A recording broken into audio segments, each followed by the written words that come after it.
ada ahlul bid'ah wal ahwa, ahlul bid'ah al-aqaidiyah wa ahlul bid'ah al-siyasiyah. Ana aqul bainana wa bainakum al-salaf, bainana wa bainakum al-kutub, kana fayaqul al-bid'ah bainana wa bainakum. Alhamdulillahi rabbil alamin. Asyhadu an la ilaha illallah wahdahu la syarikalah wa asyhadu anna Muhammadan abduhu wa rasuluh.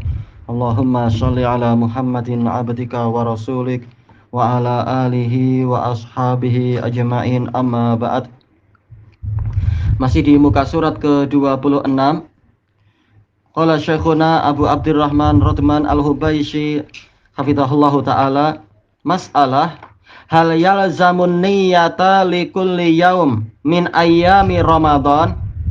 Apakah wajib berniat untuk setiap hari dari hari-hari Ramadan? Ala hidah, yaitu sendiri-sendiri. Am takfi niyatun wahidatun li syahri Ramadan, ataukah cukup satu niat saja untuk selama bulan Ramadan? Yaitu di awal-awal bulan kita sudah mengatakan, kita sudah meniatkan saya akan puasa sebulan penuh. Ini cukup ataukah tiap hari harus berniat? Walima yashtaritu fit tatabu.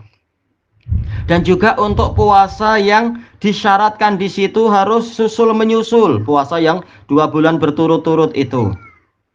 Qala dhahaba jumhurul ulama wa huwa ikhtiyaru Ibnu Hazm. Jumhur ulama, dan ini yang dipilih oleh Ibnu Hazm, wal lajnati daimah, berpendapat apa? Ila wujubin niyati likulli yaumin ala hidah. Wajib berniat setiap hari satu persatu, sendiri-sendiri. Famasalan Ramadan, contohnya Ramadan, yahtaju ila salasina niyah, memerlukan 30 niat, misalkan dia adalah 30 hari. Wa allalu dzalika bi anna kulla yaumin ibadatun mustaqillah. Mereka memberikan alasan tentang masalah ini adalah bahwasanya setiap hari itu merupakan ibadah yang berdiri sendiri. Wa dhahabal Imamu Malik wa Ahmad fi riwayatin anhu. Baik, ini beliau titiknya keliru tentunya. Harusnya mustaqillah berhenti, lalu di bawahnya baru apa? Wa dhahabal Imamu Malik wa Ahmad fi riwayatin anhu wa rajjaha dzalika Syekhul Islam rahimahullah. Imam Malik juga satu riwayat dari Imam Ahmad, dan ini yang dirajihkan oleh Syekhul Islam rahimahullah, berpendapat apa? Ila anna Ramadan wa ma luhiqa bihi mimma yustaratu fihi tatabu. Bahwasanya Ramadan dan puasa yang digabungkan kepada Ramadan yang disyaratkan di situ terus menerus susul menyusul, seperti apa? Puasa 2 bulan berturut-turut, takfin niyatu fi awwalih. Cukup niat itu di awalnya saja. Malam yaqta'hu li udhr, selama dia tidak memutuskan puasa tadi karena suatu udzur. Fayasta'nifun niyah, sehingga dia harus memperbaharui niat. Ya, kalau putus di tengah jalan berarti amalannya putus di situ. Kalau nanti lanjut lagi berarti harus niat lagi. Tayyib. Wa hadzal qaul tarjihul Allamah Ibnu Utsaimin rahimahullah. Dan pendapat ini yang dirajihkan oleh Syekh Ibnu Utsaimin rahimahullah. Yaitu apa? Cukup misalkan di akhir bulan Sya'ban, di malam Ramadan itu dia langsung meniatkan dalam hati, saya insya Allah saya akan puasa Ramadan. Berarti apa? Ini hakikatnya dia meniatkan puasa sebulan penuh. Baik. Kemudian apa? Faqala fi syarhil mumti', dalam syarhul mumti' Syekh Utsaimin mengatakan wa hadza huwal ashah, dan inilah yang paling sahih. Li'annal muslimina jami'an law sa'altahum laqala kullu wahidin minhum, karena seluruh kaum muslimin seandainya engkau bertanya kepada mereka, pastilah setiap orang dari mereka akan mengatakan ana nawini shauma min awwali syahr ila akhirih. Saya meniatkan puasa sejak awal bulan sampai akhirnya. Memang niatnya adalah bukan puasa sehari, tapi niatnya memang puasa bulan Ramadan. Berarti memang sebulan penuh. Thayyib, wa ala hadza fa idza lam taqa'in niyyatu fi kulli lailatin haqiqah. Dan berdasarkan ini, apabila niat itu tidak terjadi di setiap malam secara hakiki, yaitu tidaklah di setiap malam dia meniatkan dalam hatinya, fahiya waqi'atun hukman, tetapi secara hukumnya ini sudah ada niat. Karena setiap malam jelas orang itu sudah punya rencana besok melanjutkan puasa Ramadan hari kedua, besoknya lagi hari ketiga, besoknya lagi hari keempat. Jadi hakikatnya tiap malam dia sudah punya niat. Baik, secara hukum. Walaupun secara hakikatnya mungkin apa? Dia tidak bertekad setiap malamnya, tapi cukup di awal bulan. Karena hakikatnya berarti memang dia akan berpuasa tiap hari, itu sudah jadi niat dia. Berarti ini sudah cukup. Tapi kalau dia ingin tiap malam memang membulatkan tekad, itu pun bagus, bukan terlarang. Cuma batas minimalnya adalah satu untuk diniatkan 1 bulan penuh di awal bulan. Niatnya itu di awal bulan. Qali annal asla adamu qata'in niyah, karena hukum asalnya adalah seorang muslim itu tidak memutuskan niat dia. Kalau dia masih muslim tanpa ada udzur, insya Allah dia memang niatnya puasa sebulan penuh. Berarti hakikatnya memang tiap hari dia punya niat itu hakikatnya. Wa hadzal qaul huwa alladzi tatma'innu ilaihin nafs. Dan pendapat ini bahwasanya cukup 1 niat di awal bulan untuk sepanjang bulan itu, inilah pendapat yang mana jiwa saya merasa tentram dengannya. Wala yasa'un nasal amalu illa alaih. Dan tidak mungkin orang mampu mengamalkan kecuali seperti ini. Yaitu apa? Sebenarnya sudah cukup, 1 kali itu sudah cukup. Baik, selesai dari Syarhul Mumti'. Qal wa qala Syekhuna Yahya hafizahullah kama fi Ithafil Kiram. Syekh Yahya mengatakan yakfi ayyakuna nawiyani siyama walau min awwali syahr. Cukup dia meniatkan puasa walaupun di awal bulan. Karena niatnya memang bukan puasa sehari, niatnya bukan puasa sehari, tapi niatnya adalah memang puasa setiap hari sepanjang bulan, maka cukup itu. Illa idza khurimat, kecuali apabila niat tadi rusak, khurim, rusak. Bisafar, karena safar, tahu-tahu dia harus pergi ke tempat yang sangat jauh sehingga dia tidak berpuasa. Au marad, atau karena niatnya rusak karena sakit, maka apa? Memang dia menghentikan puasanya. Au ghairi dzalika minat ta'attulati anisyam, atau perkara-perkara yang lain yang menyebabkan dia kosong dari puasa, dia tidak berpuasa. Ta'attul yaitu apa? Kosong. Summa arada an yasum, lalu setelah itu dia ingin puasa setelah pulang dari safar atau setelah sembuh dari sakitnya dan semacamnya, dia ingin puasa, fa innahu yujaddidun niyyah, maka dia wajib memperbaharui niatnya. Wa illa, kalau itu tidak terjadi, yaitu tidak ada faktor-faktor perusak niat tadi, fayakfi min awwali syahr, maka cukuplah niat itu di awal bulan. Fahuwa ma yatasahharu illa wa huwa yanwi siyam, dan orang ini tidaklah bersahur kecuali dia punya niat puasa itu, walaupun dia tidak mengatakan nawaitu shauma ghadin. Tetap orang bangun tidur menjelang subuh lalu dia niatnya memang dia ingin makan sahur, berarti apa? Dia sudah niat puasa, karena makan sahur memang untuk puasa. Kalau makan biasa bukan sahur namanya. Wa kadzalika huwa ma dakhala ramadhana illa wa huwa azimun ala siyamih, dan tidaklah dia itu masuk ke bulan Ramadan kecuali dalam keadaan dia bertekad untuk puasa di bulan itu. Kalau orang ini memang muslim dan dia sudah berakal. Baik, wa ala hadza fayakfi niyatun min awwali syahr. Berdasarkan ini maka cukuplah niat di awal bulan. Baik, tiap hari boleh tidak? Masalah boleh. Cuma kita tadi membahas batas minimalnya. Intaha bi tasarruf, ada perubahan sedikit.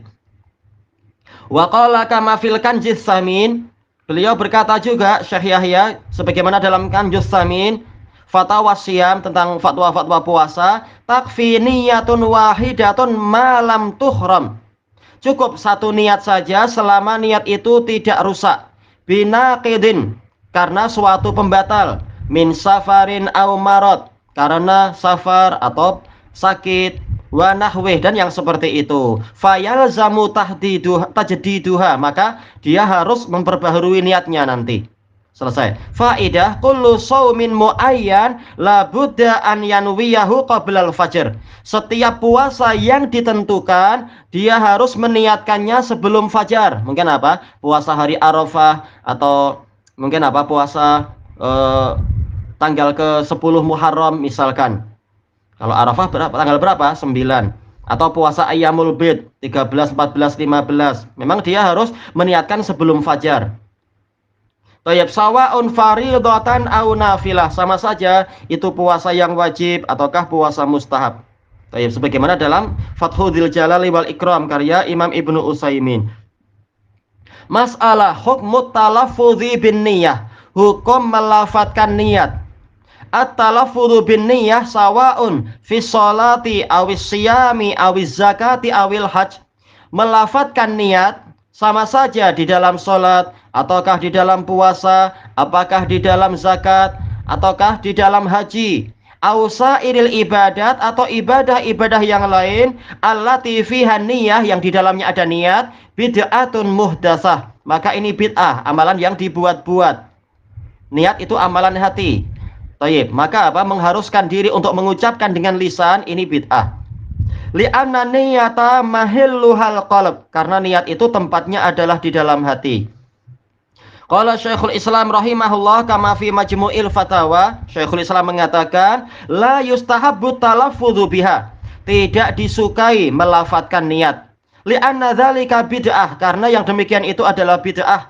Lam yunqal an Rasulillah sallallahu alaihi wasallam, tidak dinukilkan dari Rasulullah SAW, wala ashabih, ataupun dari para sahabat, padahal mereka yang paling tahu cara ibadah yang benar. Wala amaran nabiyyu sallallahu alaihi wasallam ahadan min ummatih, dan Nabi SAW tidak memerintahkan satu orang pun dari umatnya an yalfidha bin niyah, untuk melafatkan niat. Seandainya ini adalah wajib atau syarat, niscaya Rasulullah mengajarkan itu.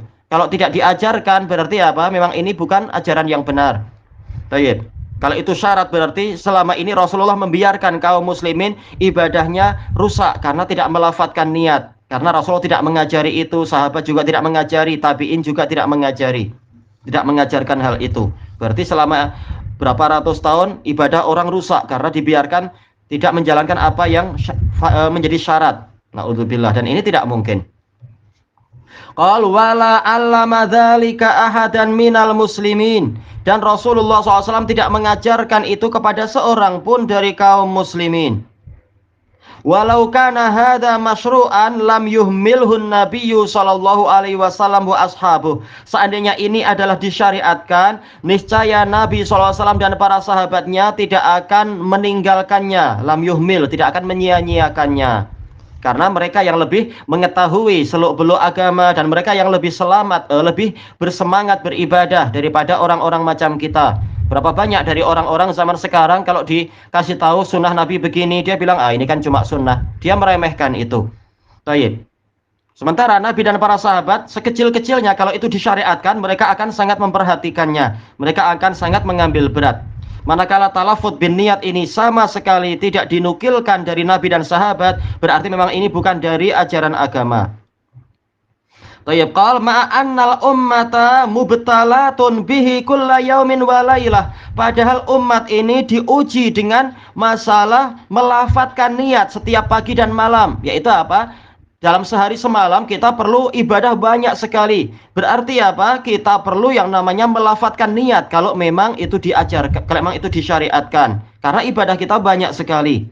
Tapi bagaimana keadaan yang diperlukan sehari semalam, entah berapa ratus kali kita perlu. Karena ibadah itu banyak sekali dalam sehari semalam. Kenapa Rasul tidak mengajarkan itu? Berarti memang ini bukan ajaran yang benar. Baik. Qal wa hadzal qaul ashah, dan pendapat inilah yang lebih benar, yaitu apa? Melafatkan niat adalah bid'ah. Balit talaffudzu bin niyyah naqsun fil aqli waddin. Bahkan melafatkan niat itu adalah kekurangan di dalam akal dan agama. Bukan merasa pandai, bahkan apa? Hakikatnya akalnya kurang. Kenapa? Amma fiddin, adapun kenapa dikatakan ini kekurangan dalam agama orang tadi? Fali annahu bid'ah, karena ini bid'ah, dan bid'ah itu tertolak. Nah, berapa banyak amalan agama yang tertolak dari orang tadi? Berarti apa? Agama dia kurang. Salah sendiri. Silakan. Wa ammal aqlu fali anna hadza bimanzilati man yuridu aklat ta'am. Adapun kekurangan dari sisi akal, maka orang ini bagaikan orang yang ingin makan makanan. Faqal, dia mengatakan, anwi biwad'i yadi fi hadzal ina'i anni akhudhuhu minhu luqmah. Seakan-akan apa? Dia ketika mau makan, dia harus mengucapkan melafatkan niat dulu. Saya meniatkan meletakkan tangan saya di pinggan ini, bahwasanya saya akan mengambil satu suapan darinya. Wah, itu panjang sekali kalau macam itu. Nanti minum juga ada niat lagi. Tayyib. Fa'adha'uha fi fami fa'admaghuhu fa'amdaghuha. Lalu saya akan meletakkan satu suapan tadi di mulut saya, lalu saya mengunyahnya. Summa abla'uha li asba'a. Kemudian saya akan menelannya agar saya kenyang. Ini letih kalau harus mengucapkan lafaz-lafaz niat macam itu. Fahada humqun wa jahl. Kata beliau, ini adalah kebodohan. Tayyib, humq ini kebodohan yang amat sangat. Wa dzalika anna niyata tatba'ul ilm. Yang demikian itu karena niat mengikuti ilmu.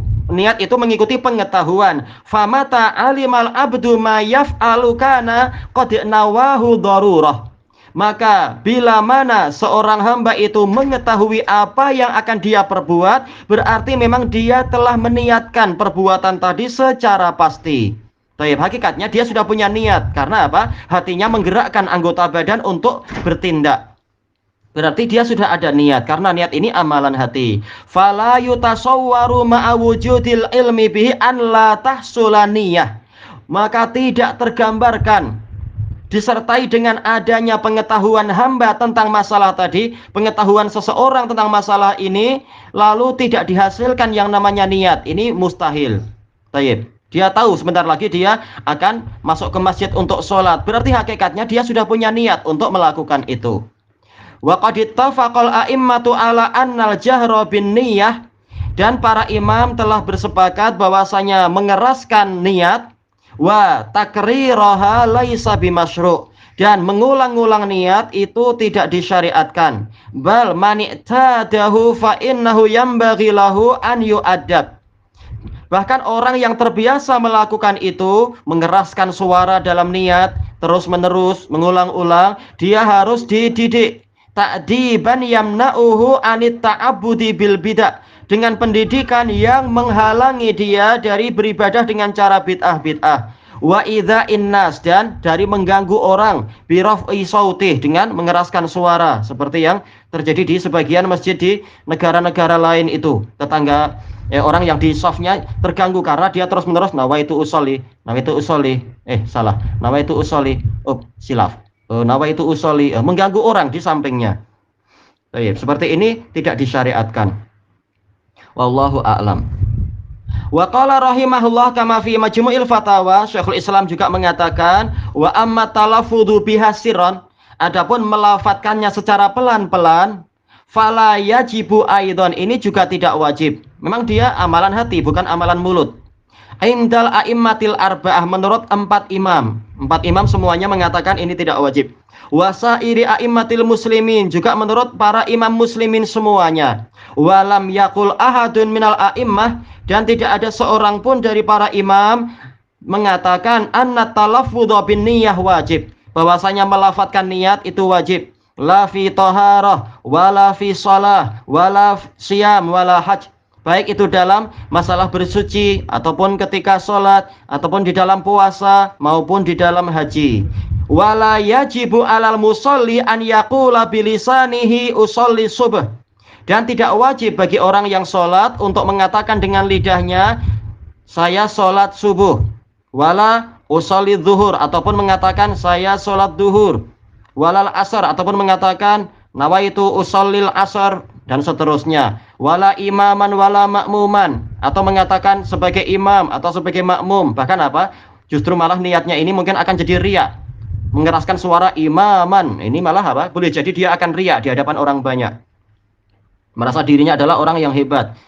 Tayyib. Wala yaqulu bilisanihi fardhon wala naflan, tidak wajib dia mengatakan dengan lidahnya fardhon lillahi ta'ala atau naflan lillahi ta'ala, wala ghaira dzalik, ataupun yang selain itu. Bal yakfi an takuna niyatuhu fi qalbih, bahkan cukuplah niatnya itu di dalam hatinya. Wallahu ya'lamu ma fil qulub, Allah itu tahu apa yang di hati dia. Ya, ibadah untuk siapa? Kalau untuk Allah, untuk apa? Kita mengeraskan suara niat kepada orang-orang, ibadah kita untuk Allah. Baik, selesai. Masalah naumus shaim. Tidurnya orang yang puasa. An-naum la yu'assiru fi shaum. Tidur itu tidak berkesan, tidak berpengaruh pada puasa. Maksudnya bagaimana? Setelah kita tahu bahwasanya niat itu syarat sah dari ibadah dan orang yang puasa harus punya niat puasa. Sekarang kalau orang sedang tidur, jelas apa hatinya itu sedang lalai. Sedang namanya apa tidur? Akalnya sedang pergi. Berarti hakikatnya ketika tidur dia tidak punya niat ibadah apapun. Tetapi para ulama mengatakan ini tidak berpengaruh, tidak berkesan kepada puasa. Tetap dia dinilai berpuasa. Yang penting apa? Kata Syekh Muhammad bin Hizam, yang penting jangan sampai dia ketika mau tidur itu meniatkan menghentikan puasa. Berarti memang niatnya mau berhenti puasa itu. Tapi selama dia tidak meniatkan berhenti puasa, sama saja dia tertidur atau tahu-tahu dia apa istilahnya itu, dia pingsan karena sakit, atau dia mungkin terhantuk batu lalu pingsan juga dan semacamnya, tetap puasanya itu sah.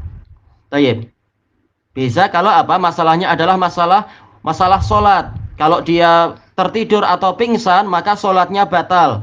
Kenapa? Karena wudhunya batal. Sementara puasa tidak perlu wudhu, nggak perlu wudhu. Jangan seperti dulu sebagian dari kerabat anak di Indonesia, anak masih kecil, anak puasa di siang hari anak kentut, dia bilang batal. Wah, ketakutan lah anak kecil dikatakan gitu. Gimana sepanjang 12 jam tidak batal kentut, batal wudhu? Ini susah tentunya. Baik. Nah, adapun untuk yang masalah ibadah yang di situ diwajibkan wudhu, maka kalau akalnya hilang karena tidur atau karena pingsan, memang wudhunya batal. Adapun puasa, dia tidak perlu wudhu, maka puasa itu tetap sah walaupun orangnya tidur. Tayyib qal sawa'un wujida fi ba'din nahar au fi jami'ih. Sama saja tidurnya itu didapatkan di sebagian siang atau di sepanjang siang. Ya begitu begitu sahur lalu sholat subuh, habis sholat subuh tidur sampai adzan maghrib misalkan. Entah gimana itu terjadi misalkan, maka puasanya tetap sah. Tapi kalau sengaja tentunya dia berdosa karena sholat duhur dan sholat asarnya hilang. Tapi dalam masalah sahnya puasa tetap sah. Kalau wadzalika li'anna nauma adah, yang demikian itu karena tidur ini adalah tradisi manusia. Ya, yang tidak tidur tentunya apa? Ini susah. Menjaga diri untuk terus-menerus tidak tidur ini malah susah. Maka tidak masalah itu. Wala yuzilul ihsasa bil kulliyah, dan juga tidur itu tidak menghilangkan panca indera secara total. Wa mata nubiha intabah. Kapan saja dia diingatkan, dibangunkan, dikejutkan, dia akan langsung terbangun itu. Jadi apa? Tidaklah dikatakan dia ini amalannya langsung gugur karena dia tertidur. Kemudian yang berikutnya tanbih, ada yang perlu diingat, hadis Abdullah bin Abi Aufa radhiyallahu an, naumus shaim ibadah. Hadis Abdullah bin Abi Aufa yang terkenal di kalangan sebagian orang awam, tidurnya orang yang berpuasa itu ibadah. Wa sukutuhu tasbih, diamnya dia itu tasbih. Wa du'auhu mustajab, doa dia itu dikabulkan. Wa amaluhu mutaqabbal, amalannya itu diterima. Qala Syekhul Albani rahimahullah fi dhaifah, dhaif. Ya, hadis ini dhaif. Masalah doanya dikabulkan memang dengan dalil yang lain, tapi masalah diamnya dia adalah tasbih, tidurnya dia itu ibadah, ini dhaif hadisnya, tidak betul. Thayyib ilahuna wallahu a'lam. Subhanakallahumma wa bihamdika la ilaha illa anta astaghfiruka wa atubu ilaik. Walhamdulillahi rabbil alamin. Ya.